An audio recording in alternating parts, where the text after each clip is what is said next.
Bonjour tout le monde, mon nom est Raphaël et on va parler de Big Brother Célébrité saison 2.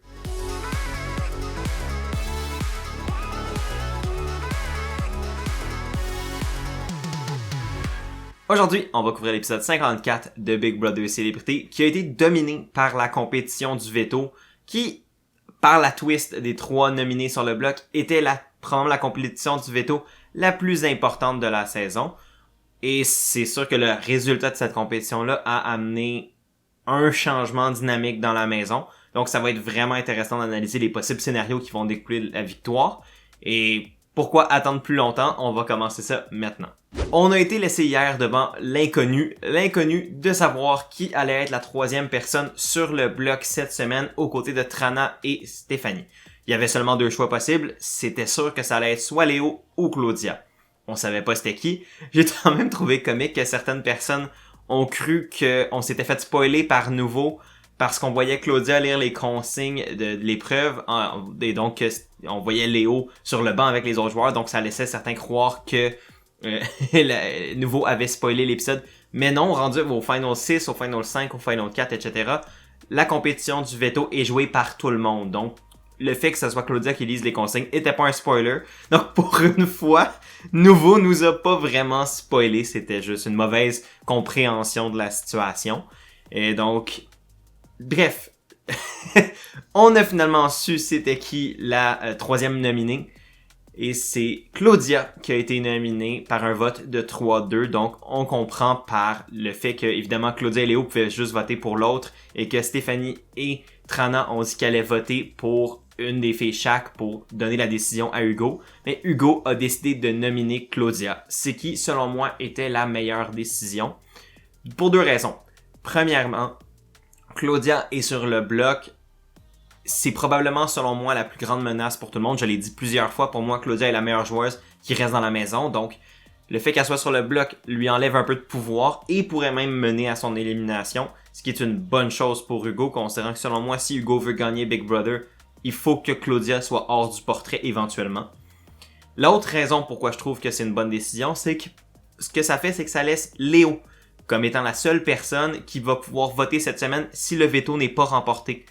Ou que si le veto n'est pas remporté par une des filles sur le bloc plutôt. Donc, ce que ça fait avec le fait de laisser Léo comme la seule personne pas mise en danger, ben ça rebâtit un peu de confiance avec Léo, mais ça, à la limite. Mais c'est surtout parce que, selon moi, Hugo est conscient que Léo est probablement moins dangereuse que Claudia. Et non seulement ça, Léo est aussi probablement la personne qui peut le plus facilement, pas manipuler, mais oui, quasiment manipuler ou travailler avec elle, ou travailler chez elle pour la faire, pour influencer sa décision et pour s'assurer que son souhait à lui en tant que patron soit respecté. Je pense que c'est vrai que Hugo a plus de contrôle sur les décisions de Léo que sur celle de Claudia. Donc, de laisser Léo comme le seul vote de la semaine était le bon move. Là, on est rendu avec un bloc à 3. J'ai déjà dit ce que j'en pense, je vais pas en reparler. Mais là, ça fait en sorte que Stéphanie a peur parce que elle est pas sûre si Léo va vraiment voter pour éliminer Trana comme serait le plan de la semaine. Là, le fait que Léo et Trana sont collés 24 heures sur 24 avec la twist de la punition de la boîte fait en sorte qu'évidemment, Léo et Trana passent tout leur temps ensemble, développent des liens d'amitié encore plus profonds, peuvent parler de stratégie constamment, ce qui fait peur à Steph, et avec raison, puis c'est pour ça que je trouve que la punition de la boîte est pas une bonne punition pour aussi tard dans le jeu. Ça limite les conversations, évidemment, ça fait en sorte que Léo et Trana peuvent pas avoir des grosses conversations stratégiques, ce qui est négatif. Puis là, en plus, ça fait en sorte que ça complexifie le scénario, considérant en plus il y a 3 personnes sur le bloc. Bref, il y a comme trop de niveaux de complexité pour que ça soit légitime, si on veut, cette semaine. Ça feel un peu comme si c'était too much pour le bien-être du jeu. Une fois qu'on a vu cette cérémonie des nominations-là et les quelques discussions qui ont suivi, on a surtout vu la compétition du veto.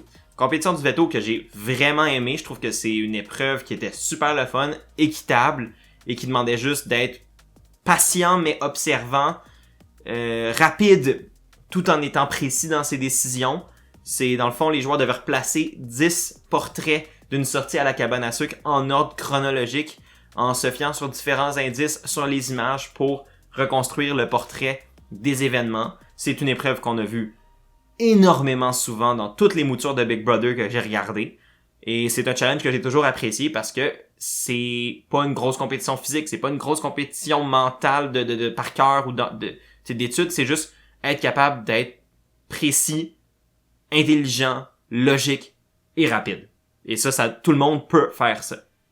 Donc, ça a été quand même une épreuve que j'ai vraiment appréciée. On a ailleurs appris pendant que Claudia lisait les consignes de l'épreuve que si Léo remportait l'épreuve, le veto ne pouvait pas être utilisé, considérant qu'il y a personne d'autre qui serait donc disponible dans la maison pour être mis en remplacement. Donc ça rajoutait un niveau intéressant à la compétition, même si, encore une fois, je trouve ça bizarre, parce que c'est ce qui se passe au Final 4 normalement, mais là de le mettre au Final 5, bon bref.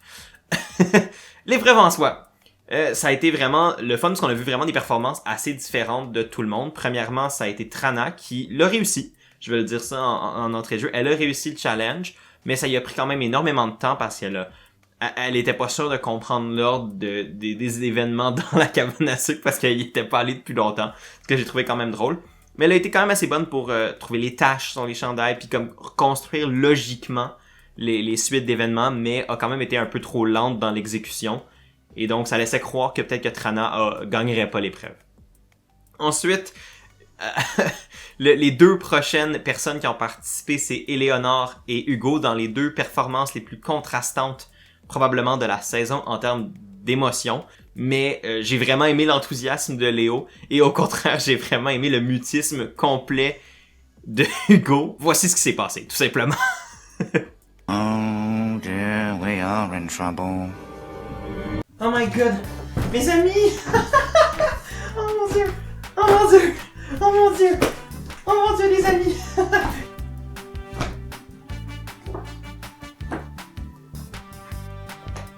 Cabane à sucre! J'aime manger. J'aime manger du sucre.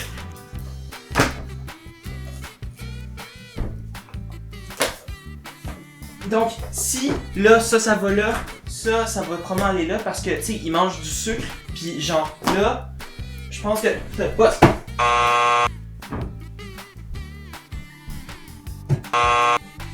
De la neige!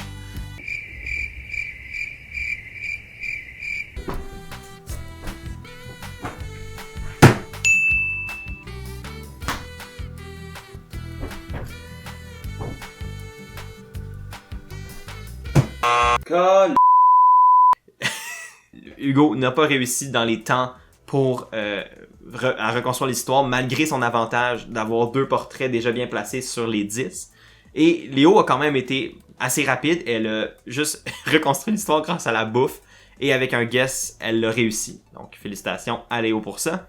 Les 2 dernières personnes qui restent sont Steph et Claudia. Le montage des 2 qui a été vraiment mis un dans l'autre et qui semblait se talonner, faire les mêmes erreurs et les 2 être extrêmement bonnes dans l'épreuve, mais sans qu'on ait vraiment de bons repères pour savoir qui allait pouvoir remporter cette épreuve-là. Tu sais, ce que j'aime de ces épreuves-là aussi, c'est que vu qu'on n'a pas le temps, on n'a aucune idée de qui mène n'importe quand. On sait pas si Claudia a été rapide, on sait pas si Léo a été rapide, on sait même pas si Trana techniquement a été rapide, on sait juste que Hugo a perdu. Puis même chose pour Steph, on sait juste pas leur temps et ça laisse énormément de suspense lorsque Hugo va venir révéler les résultats de l'épreuve. Les résultats donc, Hugo est 5e, il a pas réussi à temps. Trana est 4e avec un temps de 19 minutes 47, donc il y avait un temps limite maximum de 20 minutes, donc elle était à 13 secondes de ne pas réussir, mais elle l'a eu. En 3e position avec genre quelque chose comme 7 minutes 1 seconde, donc un méga saut de temps, c'est Léo, qui a peut-être passé un peu trop de temps à paniquer puis à être ben trop ses nerfs. Elle a pas réussi à avoir le veto. Ce qui laisse donc Claudia et Stéphanie, 2 personnes sur le bloc. Donc, la force de la logique dicterait que le veto va être utilisé et donc que le bloc va changer. La question est de savoir qui entre Claudia et Steph a gagné.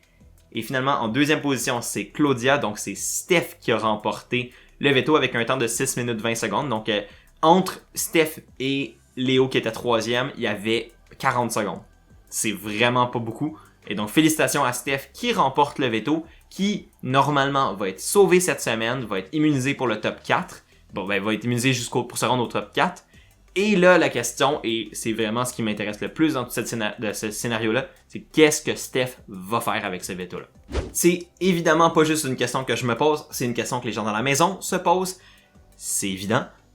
Donc, là, la logique dicterait que Steph va respecter le plan pour éliminer Trana et donc garder le quatuor de Steph, Hugo, Léo et Claudia ensemble. Est-ce que c'est la meilleure décision? Selon moi, non. Pour Steph, Claudia est la plus grande menace parce que c'est celle qui risque, selon moi, de gagner à la fin contre n'importe qui. Donc, pour Stéphanie, si elle utilise son seul vote pour éliminer, pour sortir Claudia, oui, elle va se mettre des gens à dos, mais elle va aussi s'assurer de potentiellement gagner le jeu si elle se rend à la fin. Parce que là, en ayant éliminé Claudia, ça va augmenter son CV puis son pitch de vente à la fin, ça se rend dans le Final 2 de manière énorme parce qu'elle peut juste dire Claudia était la meilleure joueuse restante dans la maison. J'ai eu la chance, avec mon seul vote, de dicter le cours de la game. Je l'ai fait et j'ai décidé qu'au lieu d'être que ce soit Claudia, la personne qui allait pouvoir gagner Big Brother, ça allait être moi. Tu sais, elle peut juste le verbaliser comme ça puis ça pourrait donner une victoire à Steph qui a quand même aussi été sur le bloc 7 fois. Donc elle a dû survivre stratégiquement en gagnant des vetos plusieurs fois. Donc ça donne un argumentaire à Steph qui commence à être de plus en plus intéressant. Surtout si elle sort Claudia. Mais là, la question, c'est de savoir, est-ce que les autres vont être capables de travailler dans la tête de Steph pour la faire éliminer plus Trana, plus Léo? Tu sais, ça va être vraiment de voir qu'est-ce qui va être le meilleur scénario pour Steph, qui est quand même une joueuse très stratégique et mathématique dans sa manière de voir le jeu de Big Brother, ce qui est quand même dans la logique de son cadre de travail, son métier, puis ses intérêts dans la vie. Ce qui va être, moi, j'ai envie de faire avec vous un hypothétique. Donc, les trois scénarios potentiels, c'est que, ben évidemment, prenons pour acquis que Steph utilise le veto. Steph peut donc éliminer Trana. Ça laisse un Final 4 de Léo, Claudia, Steph, Hugo, avec Hugo qui peut pas remporter le patronat. Donc c'est Claudia, Léo et Steph qui pourraient être la patronne la semaine prochaine. J'aime vraiment pas ce scénario-là pour Steph, considérant que c'est elle qui a remporté le veto. Là, je me mets un peu du point de vue de Steph pour ces hypothétiques scénarios-là. Donc, le premier scénario, pour Steph, ça serait d'éliminer Trana. Selon moi, c'est pas un bon move parce que ça laisse évidemment Claudia dans la maison, qui est dangereuse. Ça laisse Hugo dans la maison avec encore la possibilité de travailler avec Claudia et Léo, ce que je suis pas sûr d'aimer. Et ça laisse le duo de Claudia et Léo ensemble, ce que non plus je suis pas sûr qui est bon pour la game de Stéphanie. Fait que, éliminer Trana pour moi est probablement un des pires scénarios pour Steph parce que elle laisse trop de relations vraiment fortes dans la maison ensemble qui vont pas l'amener à la choisir dans le Final 3, dans le Final 2 si elle doit être choisie. J'ai l'impression que les relations vont être trop fortes pour que Steph puisse passer de là-dedans. Puis en plus, Claudia est meilleure dans les challenges à date. Elle a gagné plus de challenges au moins que Trana l'a fait. Donc la garder dans la maison, c'est dangereux. Le deuxième scénario, c'est donc d'éliminer Léo. J'aime pas ce scénario-là parce que selon moi, Steph peut battre Léo à la fin. Donc, si elle élimine Léo, elle élimine une joueuse qu'elle peut battre à la fin, ce qui est pas très logique. Oui, ça pète le duo Claudia et Léo, mais en même temps, je pense que ça briserait un peu de confiance avec Hugo. Ça pourrait briser de la confiance avec Trana, quoique je pense que Trana et Steph ont peut-être fait un deal pour essayer de se sauver mutuellement. Est-ce que Steph va le respecter? Ça aussi, c'est une autre question que je me pose. Mais bref, fait que là, éliminer Léo, je suis pas sûr non plus que c'est le meilleur move pour sa game. Ça y enlève une victoire potentiellement à la fin, un scénario de victoire au moins à la fin. Ça fait que Claudia va vraiment vouloir probablement la sortir pour se venger. Peut-être que oui, ça va la rapprocher d'Hugo, mais encore là, est-ce que c'est tant bon? Parce que je sais pas si elle peut battre Hugo. Je te dirais que je pense que oui, mais je suis pas sûr. Puis là, le dernier scénario qui est selon moi le meilleur pour Steph, c'est d'éliminer Claudia. Ça lui enlèverait sa plus grosse compétition, probablement restante dans la maison. Ça fait en sorte que pour le challenge du patron, il y aurait Trana, Léo et Steph qui pourraient y participer. Steph qui s'est montrée être probablement la meilleure des trois dans les challenges. Elle a souvent fini deuxième ou les a remportés les challenges. Donc ça lui donnerait encore plus de chances de devenir patronne la semaine prochaine. Lui donner un billet gratuit pour le Final 3. Et j'ai hâte de voir ce qu'elle va faire. Non seulement ça, mais ça ferait en sorte qu'elle respecterait son deal avec Trana. Ce qui pourrait construire encore un peu de confiance avec Trana, ce qui fait en sorte que si jamais Trana remporte le patronat, ben elle pourrait vraiment cibler Hugo plus que Steph. Donc c'est à considérer aussi. Oui, ça ferait probablement chier Léo et Hugo, mais à ce stade-ci, est-ce que c'est tant grave pour Steph si elle veut réellement gagner la game? Moi, je pense que non. Et je veux conclure mes scénarios hypothétiques avec ce que je trouve vraiment dommage de tous les scénarios. Ben, surtout de mon troisième scénario, donc que Claudia sorte. Ce que je trouve vraiment dommage, c'est que Claudia est une excellente joueuse de Big Brother cette saison et se ferait éliminer à cause d'une twist. Parce que normalement, Claudia n'aurait jamais dû toucher le bloc, sauf si le veto avait été remporté. Oui, là, le veto a été remporté par Steph, donc Claudia aurait peut-être touché le bloc normalement. Mais même si elle avait été sur le bloc contre Trana, considérant qu'il y avait 2 votes plus le bris d'égalité d'Hugo, Claudia se serait probablement pas fait éliminer cette semaine. Mais là, avec le fait que Steph soit le seul vote pour éliminer, il y a des bonnes chances que Claudia se fasse éliminer.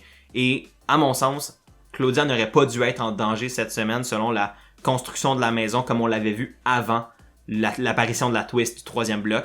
Et ça, je trouve ça dommage de voir une très bonne joueuse se faire sortir par une twist probablement. Autant que je suis content pour Steph, autant que je pense que ça donne des meilleures chances à gagner pour les autres personnes de la maison. De voir des bons joueurs se faire sortir par des twists, c'est frustrant à mes yeux. Et c'est un peu pour ça que je craignais la twist des 3 personnes sur le bloc. Et évidemment, mes scénarios hypothétiques sont juste des scénarios. On sait pas encore ce que Steph va faire avec son veto. Et en plus, il y a une 3e boîte qui a fait son apparition dans l'épisode du mercredi soir. Donc, ça va peut-être encore changer la donne cette semaine. On le sait pas. Et on va juste le savoir dans l'épisode du jeudi soir. Et évidemment, moi, je vais vous en parler ce soir, donc jeudi le 24 mars, sur mon livestream hebdomadaire. Et donc, c'est comme ça que l'épisode d'aujourd'hui va se terminer. J'espère que vous l'avez aimé. Si vous l'avez aimé, n'hésitez pas à aimer, partager, commenter. C'est super apprécié comme d'habitude. Si vous voulez mon Spotify et toutes mes autres plateformes de balado pour l'écouter format balado, c'est disponible ici. Mon TikTok, mon Instagram, même chose ici. D'ici là, moi, je vous dis à ce soir, donc le 24 mars pour mon livestream sur Big Brother Célébrité. Et sinon, à la prochaine. Merci d'avoir écouté la vidéo. Prenez soin de vous. Salut!